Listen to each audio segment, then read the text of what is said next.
a gem. It is something like I've never seen in Arizona.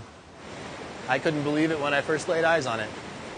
In the rim country of central Arizona, a verdant paradise lost almost a century ago has returned after being sacrificed for the sake of industry. Fossil Creek, a crystal-clear, travertine-rich body of water, once again flows through the Mazatzal Mountains, and with it, a renewed proliferation of native plant and fish species. You have the opportunity to swim with thousands of fish swimming around you, and neither one seems to be bothered by the other. It's quite an experience at Fossil Creek. You know, Fossil Creek represents a miracle in terms of conservation efforts in the Southwest and in the United States. And that is that we took a stream that had been denied water for 100 years, and we put the water back. In 1908, the water was diverted to supply the first 2 hydroelectric plants in the territory of Arizona. In 2005, almost 100 years later, Arizona Public Service decommissioned the last of the dams that held back Fossil Creek after citizen and environmental groups questioned the validity of the small amount of power being generated.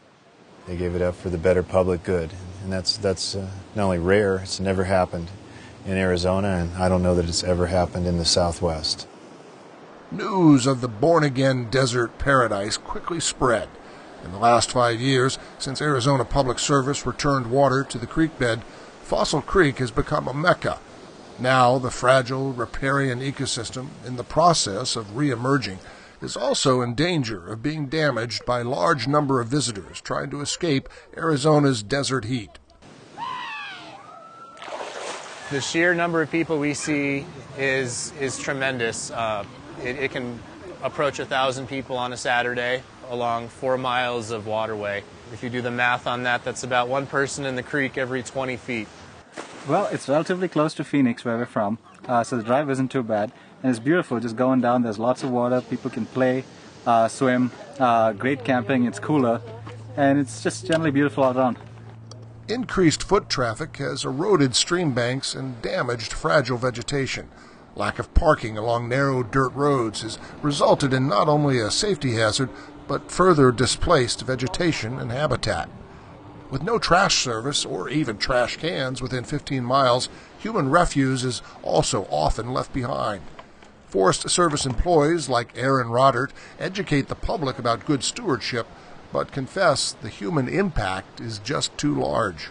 If something isn't done, we could potentially damage some of those values that the creek was designated for in the first place.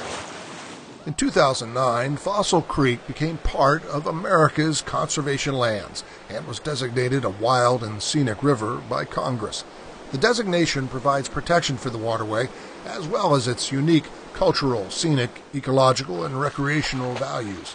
Because of the area's extreme popularity, limitations on public visitation will likely be included as part of a future management plan.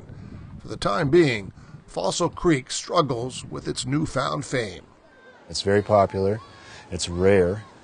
You know, the lesson that we really need to take away from this is we need more miracles and success stories like Fossil Creek, because we have a population that really desires this type of recreation and this experience with nature.